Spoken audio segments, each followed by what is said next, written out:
Hello students, आप सभी का एक बार स्वागत है लेक्चर में। तो स्टूडेंट्स, जैसा कि हम जानते हैं कि हमने की नेशनल इंस्टीट्यूशंस के बारे में चर्चा शुरू की थी और प्रीवियस लेक्चर में हमने खत्म कर लिया था नेशनल डिजास्टर मैनेजमेंट अथॉरिटी को, एनडीएमए को। ठीक है, तो बेसिकली इस लेक्चर में हम लोग शुरुआत करने जा रहे हैं एक और इंपॉर्टेंट की नेशनल इंस्टीट्यूशन की। ऑलराइट, और मुझे लगता है कि आपने प्रीवियस वाला जो है अच्छे से रिवाइज कर लिया होगा यहाँ आने से पहले, क्योंकि जैसा मैंने आपको कई बार बोला भी है कि अगर आप ऐसा नहीं करते हो तो चीजें आपको अच्छे से समझ में नहीं आ पाएंगी, आप चीजों को एक साथ रिलेट नहीं कर पाओगे, कॉन्सेप्ट को नहीं समझ पाओगे। तो ये मेरी एडवाइस, सजेशन या रिक्वेस्ट भी आप कह सकते हैं, ठीक है, कि आप सभी चीजों को पहले रिवाइज कीजिए, उसके बाद ही नेक्स्ट लेक्चर की तरफ आइएगा। ठीक है, इस नोट के साथ चलिए लेक्चर को शुरू करते हैं। तो आज इस लेक्चर में हम बात करेंगे पंचायती राज इंस्टीट्यूशंस के बारे में, ठीक है, जिसे हम पीआरआई नाम से भी जानते हैं। तो हम क्या करेंगे, हम यहां पे वही चीज करेंगे जो अब तक करते आए हैं। First full form, second establishment year हो गया आपका,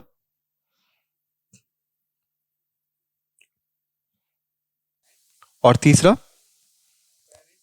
पेरेंट मिनिस्ट्री होगी।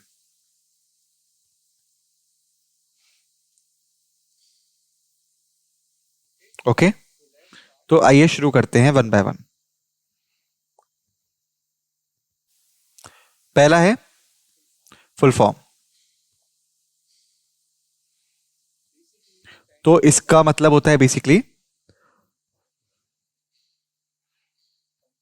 पंचायती राज इंस्टीट्यूशंस। ऑलराइट, सेकंड होता है, अगर हम बात करें एस्टेब्लिशमेंट ईयर की,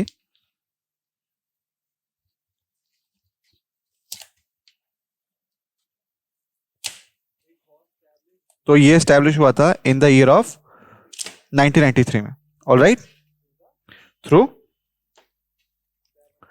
73rd amendment act 1993। Okay, third point है, हम बात करें अगर पेरेंट मिनिस्ट्री की। ऑलराइट, जो पेरेंट मिनिस्ट्री है वो ये है मिनिस्ट्री ऑफ पंचायती राज। तो इन सब डिटेल्स को आप याद रखिएगा कि पंचायती राज इंस्टीट्यूशन जो है वो सिर्फ की नेशनल इंस्टीट्यूशन नहीं है, बल्कि एक खुद ही अपने आप में मिनिस्ट्री भी है, जिसका नाम है ministry of Panchayati Raj. Okay, और इसको स्टैब्लिश किया गया था 73rd अमेंडमेंट एक्ट 1993 के द्वारा। ठीक है, सेकंड हम बात करें, इसको स्टैब्लिश किया गया था यह इंश्योर करने के लिए कि जो डेमोक्रेटिक पार्टिसिपेशन है ग्रास रूट लेवल पे, और एम्पावर करने के लिए रूरल कम्युनिटीज को डिसीजन मेकिंग प्रोसेस में। ऑलराइट, जो टर्म है पंचायती राज, ये ट्रांसलेट करता है rule by the village elders को और एम्बॉडीज करता है principle of local self governance. तो अब यहां पे कुछ क्वेश्चंस हैं। पहला कि 1993 से पहले क्या था, कि यहां पे कोई ऐसा इंस्टीट्यूशन था, अगर था तो उसका नाम क्या था, और नहीं था तो क्यों नहीं था। सेकंड, जरूरत क्या थी हमें पीआरआई की। थर्ड क्वेश्चन है कि कैसे जो पीआरआई है वो पावर्ड करता है या उसको पावर मिलती है। ठीक है, तो यहां पे तीन मेन क्वेश्चन हैं इस लेक्चर में। 1993 से पहले क्या था, नीड क्या थी पीआरआई की, और तो चलिए इसको एक के बाद एक स्टार्ट करते हैं। पहले की हम बात करें, 1993 से पहले यहां पे कोई भी पीआरआई नहीं था या फिर लोकल गवर्नेंस नहीं थी। ठीक है, यहां पे सिर्फ और सिर्फ सेंट्रल गवर्नमेंट थी और उसके बाद थी आपकी स्टेट गवर्नमेंट। ऑलराइट, कोई भी कॉन्सेप्ट नहीं था लोकल गवर्नमेंट का या फिर सेल्फ गवर्नमेंट का। ऑलराइट, तो यहां पे कोई भी ऐसी चीज नहीं थी पीआरआई जैसी, ठीक है। लेकिन यहां पे एक ट्विस्ट आता है, और ये ट्विस्ट क्या था कि ब्रिटिशर्स के आने से पहले, या फिर कहें ज्यादा प्रिसाइसली हम कह सकते हैं कि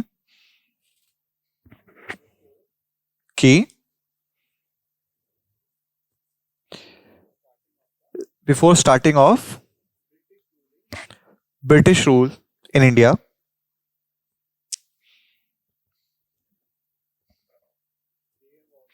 यहां पे एक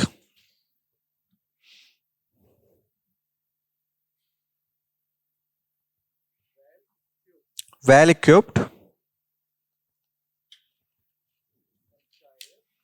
पंचायत सिस्टम था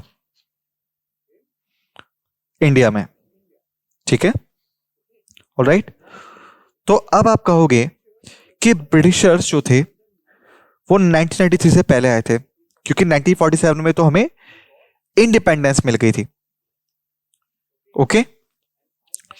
और मैंने आपको बोला भी था गया 1993 से पहले कि यहां पे कोई भी पंचायत जैसी चीज थी नहीं।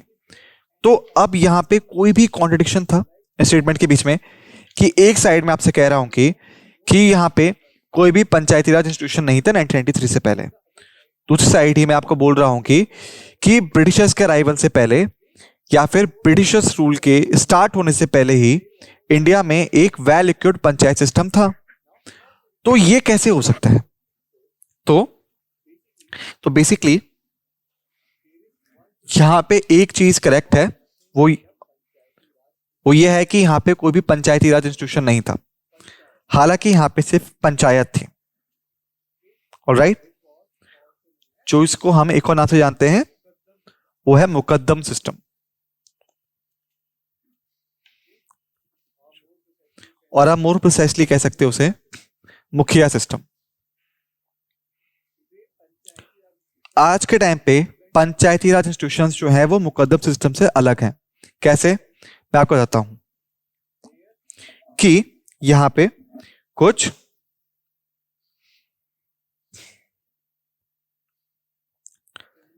सिमिलरिटीज हैं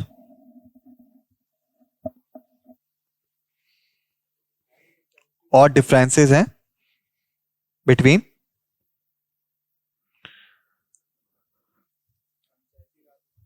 पंचायती राज इंस्टीट्यूशंस में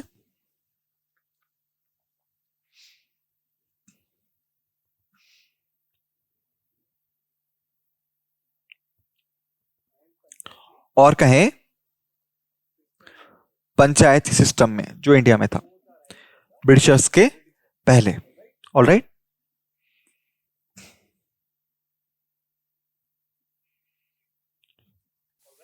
ऑलराइट, तो ये सिमिलरिटीज और डिफरेंसेस क्या थे, तो चलिए इसके बारे में जानते हैं। लेकिन उससे पहले मैं आपको कुछ बताता हूं कि पंचायत क्या था और मुकद्दम सिस्टम क्या था। ऑलराइट, तो बेसिकली यहां पे था पंचायत और मुकद्दम सिस्टम इंडिया में ब्रिटिशर्स के पहले, लेकिन जो सिस्टम था ये ज्यादा स्ट्रांग हो गया और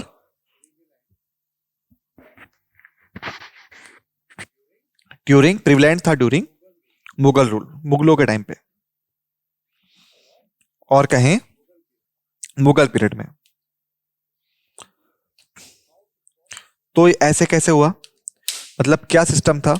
तो बेसिकली जो विलेज था वो डिवाइडेड होता था आपका इनटू कैटेगरीज में। ऑलराइट, और ये कैटेगरीज क्या थी आपकी? पहला था जमींदार, ऑलराइट, जो कि होल्ड करता था लगभग 400 गांव के आसपास। ऑलराइट, और जमींदार रिस्पॉन्सिबल था प्रोविंशियल गवर्नमेंट के लिए। ऑलराइट, और आप बोल सकते हो कि स्टेट गवर्नमेंट के लिए, जो कि लेटर रिस्पॉन्सिबल था सुल्तान के लिए या बादशाह के लिए। ऑलराइट, और हर एक गांव जो था उसका खुद का मुकद्दम था, और आप कह सकते हैं कि मुखिया था।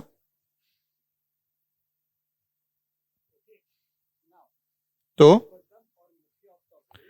जो मुकद्दम और मुखिया होगा विलेज का, वो होगा आपका हेड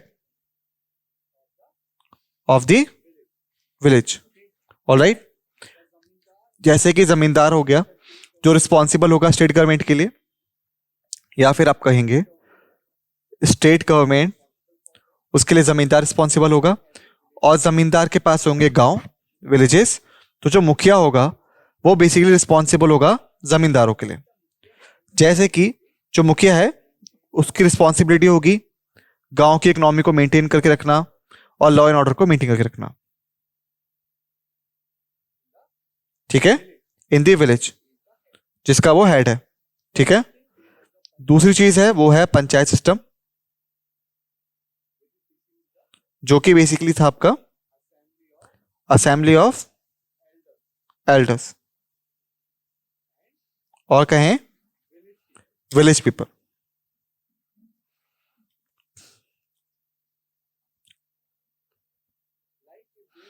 जैसे कि अगर यहां पे कोई भी डिस्प्यूट है विलेजर्स में, तो क्या होगा, पंचायत को बुलाया जाएगा जिसको कि मुखिया हेड करेगा, और जनरली हम कहें कि सरपंच। ठीक है, ऑलराइट, और ये जो लोग हैं ये बेसिकली दोनों साइड को सुनेंगे। जैसे कि मान लेते हैं कि ए और बी में, जो एक ही गांव से बिलोंग करते हैं, इन दोनों में कॉन्फ्लिक्ट हो गया है, तो इस सिनेरियो में ये पंचायत जा सकते हैं, मुखिया के पास जा सकते हैं। ठीक है, पंचायत बुलाई जाएगी। पंचायत में यहां पे कई सारे एल्डर्स जो हैं इकट्ठे होंगे। ठीक है, और ए और बी दोनों को अपनी ओपिनियन शेयर करने का मौका दिया जाएगा। पंचायत दोनों को सुनेगी, और उसके बाद जो सरपंच है या जो मुखिया है वो डिस्कस करेगा, और फिर मिलेगा डिसीजन। ठीक है, और जो डिसीजन होगा वो होगा फाइनल डिसीजन। ठीक है, तो इस तरीके से लॉ एंड ऑर्डर जो था गांव में मेंटेन किया जाता था। ठीक है, इसके बाद सेकंड है इकोनॉमिक इफेक्ट। जो स्टेट गवर्नमेंट थी बेसिकली उसको रॉयल ऑर्डर्स मिलते हैं सुल्तान से कि इतने टैक्सेस वसूलने हैं या इतनी सब्सिडीज हमें देनी है। ठीक है, जो भी उन्हें मिल रहा है, तो वो इंस्ट्रक्शंस किसको देंगे, जमींदार को, और जमींदार से पूछा जाएगा कि वो इतना टैक्स कलेक्ट करेगा, और फिर जमींदार इंस्ट्रक्शन को पास करेगा किसको, मुखिया को। ठीक है, अपने सभी गांव के। ऑलराइट, तो जो अब मुखिया है वो क्या करेगा, वो रिस्पॉन्सिबल होगा रेवेन्यू के लिए, ताकि वो जमींदार को मिल सके, और जमींदार सबमिट करेगा उसे स्टेट गवर्नमेंट को। ओके, तो ये सिस्टम था। इसका मतलब हुआ कि जो सेंट्रल और कहें स्टेट गवर्नमेंट है वो डायरेक्टली इंटरफेयर नहीं करती है किसी भी मैटर में ऑफ विलेज में। ओके, और जो विलेज है उसका खुद का गवर्नमेंट सिस्टम होगा, जिसे हम कहते हैं self government for the economy और एडमिनिस्ट्रेशन पर्पसेस। ऑलराइट, तो ये था कॉन्सेप्ट मुकद्दम का। ऑलराइट, और मुखिया का भी आप कह सकते हैं।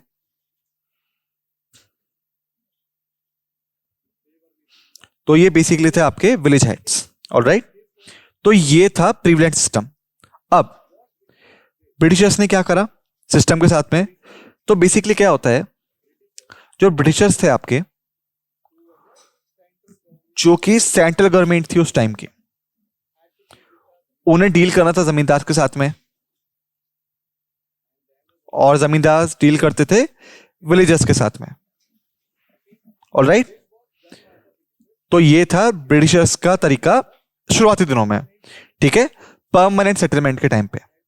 मैं परमानेंट सेटलमेंट के बारे में आपको पहले ही बता चुका हूं, ठीक है, आप वहां से देख सकते हैं, रेफरेंस आप वहां से ले सकते हैं, ठीक है। तो परमानेंट सेटलमेंट के दौरान जो ब्रिटिशर्स थे वो टैक्स को फिक्स करते थे, जमींदार को टैक्स कलेक्ट करना था, और विलेजर्स जमींदार को टैक्स देते थे, और जमींदार फिर ब्रिटिशर्स को टैक्स देता था, ठीक है। लेकिन failure of the permanent settlement की वजह से क्या हुआ कि ब्रिटिशर्स ने जमींदार को बीच में से हटा दिया, ऑलराइट, और फिर जो विलेजेस थे वो डायरेक्टली ब्रिटिशर्स को ही टैक्स पे कर रहे थे, ऑलराइट। और जब ये हुआ तो यहां पे क्या होता, बहुत ही एडवर्स कंडीशन होती है विलेजेस के लिए, क्योंकि अब जो विलेज थे वो डायरेक्टली किसके अंडर थे, ब्रिटिशर्स के अंडर, और यहां पे कोई भी एडमिनिस्ट्रेशन नहीं था, इकोनॉमी नहीं थी, कोई भी सरपंच तरीका नहीं था, ठीक है। तो इस तरीके से जो पंचायत सिस्टम था वो खत्म हो गया, यानी जो मुगल्स थे उन्होंने इसको अच्छे से इंट्रोड्यूस किया, या फिर कहें कि इनके टाइम पे ये फ्लरिश्ड हुआ, ठीक है। फिर आते हैं आपके ब्रिटिशर्स, ब्रिटिशर्स ने डिस्ट्रॉय कर दिया सिस्टम को, और फिर आता है आपका 1993, हमने दोबारा से इसको रिस्टोर किया कुछ मॉडिफिकेशंस के साथ में, ऑलराइट। तो ये था आपका फर्स्ट फेज 1993 से पहले। अब सेकंड सिनेरियो ये है कि नीड क्या थी पीआरआई की, नीड क्या थी पीआरआई की, ऑलराइट। तो चलिए मैं आपको बताता हूं, अगर हम इंडिया की तरफ देखें तो हमारे पास है सेंट्रल गवर्नमेंट, फिर आती है स्टेट गवर्नमेंट, फिर आती है लोकल गवर्नमेंट, और डिस्ट्रिक्ट गवर्नमेंट भी आप कह सकते हैं, ठीक है। तो उसके बाद आता है हमारा पीआरआई, जिसने इंट्रोड्यूस किया विलेज गवर्नमेंट को, ऑलराइट। तो नीड क्या थी बेसिकली, सेंट्रल गवर्नमेंट जो है बेसिकली वो रिस्पॉन्सिबल होती है पॉलिसीज के लिए जो कि सेंट्रल लेवल पे होंगे, स्टेट गवर्नमेंट बेसिकली रिस्पॉन्सिबल होती है पॉलिसीज को स्टेट लेवल बनाने के लिए, लेकिन लोकल गवर्नमेंट जो है वो सिर्फ डिस्ट्रिक्ट लेवल पे ही पॉलिसीज को बनाते हैं, ठीक है।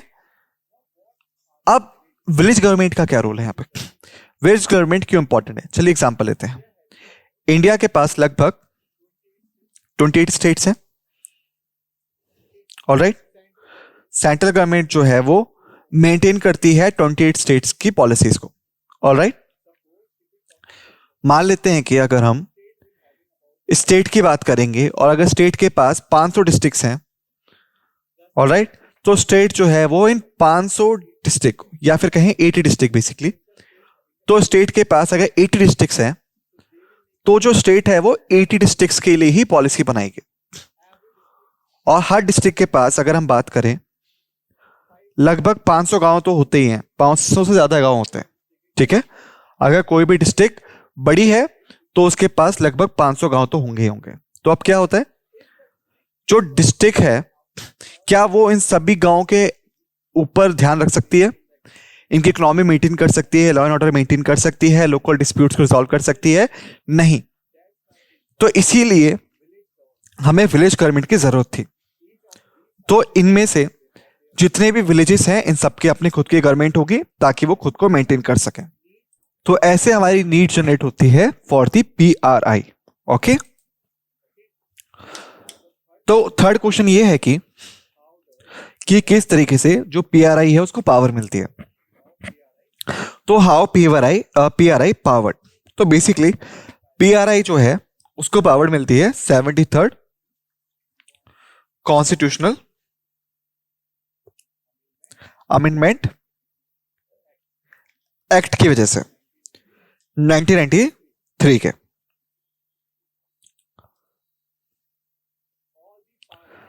तो जितनी भी पावर्स हैं पीआरआई की वो सभी मेंशन है इस पर्टिकुलर एक्ट में, ऑलराइट, और इस तरीके से ये ऑपरेट करता है, ठीक है। अब यहां पे 3 टायर होते हैं पंचायत सिस्टम में।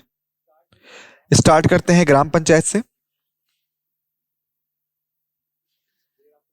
उसके बाद आता है ब्लॉक समिति, और फिर आता है हमारा जिला परिषद 1, 2 और 3। चलिए आइए ना डिस्कस करते हैं एक के बाद एक, ठीक है। तो चलिए स्टार्ट करते हैं से ग्राम पंचायत से। या विलेज पंचायत से, तो सबसे लोएस्ट टायर जो है पीआरआई का वो है विलेज पंचायत, और ये सिंगल विलेज को या ग्रुप ऑफ विलेजेस को रिप्रेजेंट करता है। बेसिक यूनिट है लोकल गवर्नेंस की और रिस्पॉन्सिबल है implementing various policy development schemes और प्रोग्राम्स को विलेज लेवल पे। ठीक है, सो बेसिकली हम कह सकते हैं कि ग्राम पंचायत जो है वो या तो एक पर्टिकुलर गांव को दर्शाएगी, ठीक है, सिंगल गांव को दर्शाएगी, या फिर ग्रुप ऑफ विलेजेस को दर्शाएगी। ठीक है, ये सबसे स्मॉलेस्ट यूनिट होती है और इसका रोल क्या होता है, इंप्लीमेंटिंग वेरियस डेवलपमेंट स्कीम्स को या फिर प्रोग्राम्स को विलेज लेवल पे। उसके बाद आता है आपका ग्राम पंचायत, जो कंसिस्ट करता है इलेक्टेड रिप्रेजेंटेटिव्स को, जो पंचायत मेंबर्स होते हैं, जो सरपंच होगा, विलेज हेड होगा, और यही आपका की एग्जीक्यूटिव फंक्शनरी भी होगा। ऑलराइट, जैसे कि ग्राम पंचायत है, उसके पास है इलेक्टेड रिप्रेजेंटेटिव्स जो इनको लोगों ने इलेक्टेड किया है, ठीक है, चुना है, और ये सब होंगे अंडर सरपंच, जिसे भी लोग ही चुनते हैं। और सरपंच और बाकी रिप्रेजेंटेटिव्स के साथ क्या करेगा, पॉलिसीज को इंप्लीमेंट करेगा। सेकंड है हमारे पास पंचायत समिति, उसे हम ब्लॉक पंचायत नाम से भी जानते हैं। जो पंचायत समिति है ये बेसिकली इंटरमीडिएट टायर होता है, यानी मिडिल वन, रिप्रेजेंट करता है ग्रुप ऑफ ग्राम पंचायत को विद इन अ ब्लॉक और अ तहसील, कोऑर्डिनेट करता है और देखता है डेवलपमेंट एक्टिविटीज को और स्कीम्स को ग्राम पंचायत की अंडर इट्स ज्यूरिसडिक्शन। जैसे कि पहले आया आपका विलेज, उसके बाद आएगा आपका विलेजेस में ग्रुप, ठीक है, और वो सब आएंगे तहसील के अंडर। तो जो मेंबर्स होंगे ग्राम पंचायत के वो ब्लॉक समिति के भी पार्ट्स होते हैं, सारे नहीं लेकिन कुछ, ठीक है, और रिस्पॉन्सिबल होते हैं वेलबींग ऑफ विलेजेस, जो कि उनकी तहसील के अंडर आते हैं। ठीक है, पंचायत समिति जो है रिस्पॉन्सिबल होती है रिसोर्स एलोकेशन के लिए और प्लानिंग के लिए ब्लॉक लेवल पे। हेड करता है इलेक्टेड पंचायत समिति चेयरमैन और प्रेसिडेंट। ऑलराइट, यहां पे एक चीज याद रखिएगा, जो विलेज पंचायत है उसका हेड होता है सरपंच। ऑलराइट, ब्लॉक समिति में जो हमारा हेड होगा वो होगा चेयरमैन, और आप कह सकते हैं उसे प्रेसिडेंट। ओके, ग्राम पंचायत बेसिकली होता है विलेज और पर्टिकुलर ग्रुप ऑफ विलेजेस के लिए। तहसील बेसिकली दर्शाता है आपका लार्ज ग्रुप ऑफ विलेजेस को। ऑलराइट, तो अगर कोई भी पॉलिसी फॉर्मुलेट होती है ग्राम पंचायत के द्वारा तो वो पर्टिकुलर विलेज के लिए होगी, और अगर कोई भी पॉलिसी तहसील प्रेफर करती है तो वो बेसिकली ग्रुप ऑफ विलेजेस के लिए होगी। ऑलराइट, फिर है हमारे पास जिला परिषद, डिस्ट्रिक्ट पंचायत भी कहते हैं हमसे। जो जिला परिषद है ये हाईएस्ट टायर है पीआरआई का और सबसे टॉप मोस्ट यूनिट है, रिप्रेजेंट करता है एंटायर डिस्ट्रिक्ट को, कोऑर्डिनेट और सुपरवाइज करता है कई सारे फंक्शंस को पंचायत के समिति के डिस्ट्रिक्ट लेवल पे। ऑलराइट, इसका मतलब हुआ कि अगर हम बात करेंगे डिस्ट्रिक्ट की जिसके पास लगभग 500 गांव है, 500-600 गांव, ऑलराइट, एग्जांपल के लिए, तो जब भी ये आएगा डिस्ट्रिक्ट पंचायत के ऊपर तो डिस्ट्रिक्ट पंचायत जो पॉलिसी बनाएगी वो इन 500-600 गांव पे लागू होगी। ठीक है, जो जो उसके जुरिस्डिक्शन में या टेरिटरी में आते हैं, तो इस पॉइंट को याद रखिएगा। Zila Parishad plays a crucial role in district level planning, budget allocation और ओवरऑल डेवलपमेंट कोऑर्डिनेशन। इसको हेड कौन करता है, इसको हेड करता है इलेक्टेड जिला परिषद चेयरपर्सन। ऑलराइट, विलेज को कौन हेड करेगा, सरपंच। ब्लॉक को कौन हेड करेगा, प्रेसिडेंट और चेयरमैन। ऑलराइट, और परिषद को कौन हेड करेगा, बेसिकली चेयरपर्सन। ऑलराइट, तो एक चीज आपको याद रखनी है कि यहां पे बहुत इंपॉर्टेंट है, डायरेक्ट इलेक्शंस जो हैं वो सिर्फ आपके अलाउड होते हैं विलेज पंचायत के लिए। इसका मतलब हुआ जो रिप्रेजेंटेटिव होगा विलेज पंचायत का वो डायरेक्टली लोगों के द्वारा चुना जाएगा, जो कि लोगों के द्वारा इलेक्टेड होगा।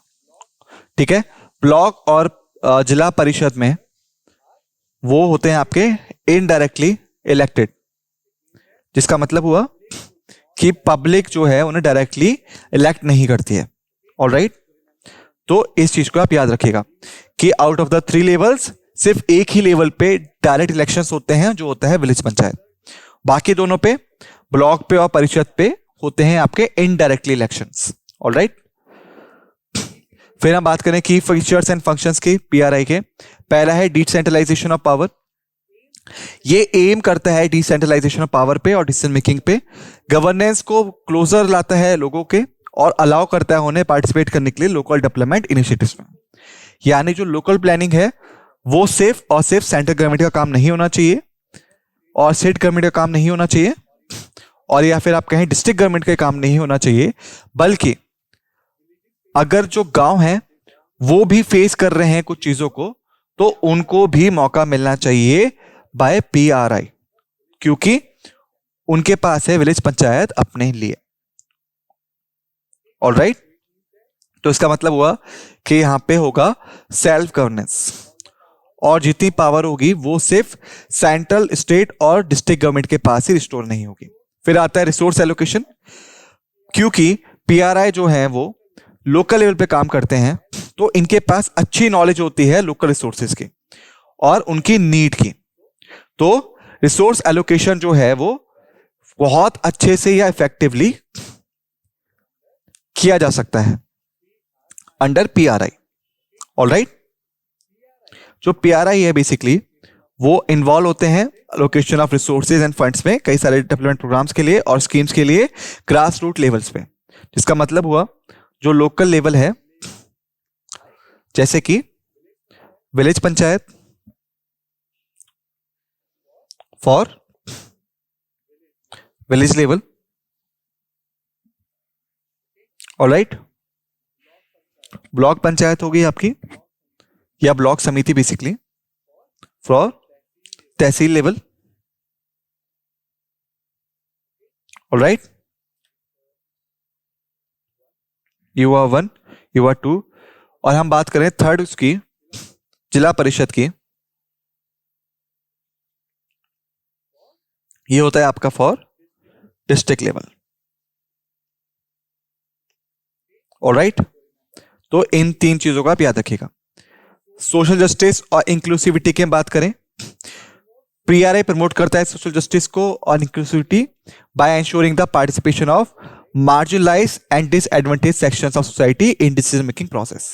ऑलराइट, इसका मतलब हुआ जो गरीब लोग होंगे उनको एडुकेट रिप्रेजेंटेशन नहीं मिलता है डिस्ट्रिक्ट में या सेंट्रल गवर्नमेंट में या स्टेट गवर्नमेंट में, लेकिन उनको रिप्रेजेंटेशन मिल सकता है adequately in local level for their self upliftment, जो कि आपका पार्ट होता है सोशल जस्टिस का। ऑलराइट, और इसी वजह से जो 1/3 सीट्स है उन्हें रिजर्व किया जाता है वुमेन के लिए, और साथ के साथ ही पंचायत में सीट को रिजर्व किया जाता है फॉर एससी एंड एसटीज के लिए भी। ऑलराइट, एज पर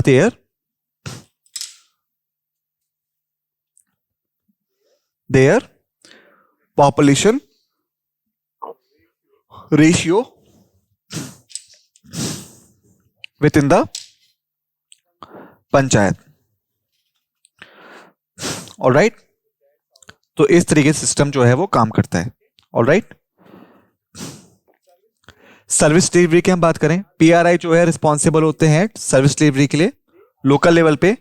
ये इसेंशियल सर्विसेज जैसे कि हो गया आपका हेल्थ केयर, एजुकेशन, सैनिटेशन और इंफ्रास्ट्रक्चर डेवलपमेंट, इनको लोकल लेवल पे प्रोवाइड कर सकते हैं, क्योंकि ये लोकल नीड्स और लोकल इश्यूज से काफी ज्यादा अवेयर होते हैं। जैसे कि अगर लोकेलिटी को हेल्थ केयर का इशू है, एजुकेशन का इशू है, सैनिटेशन का इशू है, इंफ्रास्ट्रक्चर का इशू है, तो क्योंकि ये लोकल लेवल पे काम करते हैं तो इनको इसके बारे में अच्छे से पता होगा और ये इफेक्टिवली उस इशू को रिजॉल्व करने के लिए काम कर सकते हैं। फिर है ट्रांसपेरेंट एंड अकाउंटेबल गवर्नेंस, क्योंकि जो लोकल लोग हैं वो अपॉइंट करते हैं उन्हें और जो इलेक्टेड मेंबर्स हैं बेसिकली वो रिस्पॉन्सिबल होते हैं उनके लिए डायरेक्टली। तो इसका मतलब हुआ उनको डायरेक्टली अकाउंटेबल ठहराया जा सकता है। तो जो पीआरआई है वो प्रमोट करता है ट्रांसपेरेंसी को और अकाउंटेबिलिटी को in local governance by providing opportunities for people to participate in decision making और होल्ड इलेक्टेड रिप्रेजेंटेटिव्स अकाउंटेबल।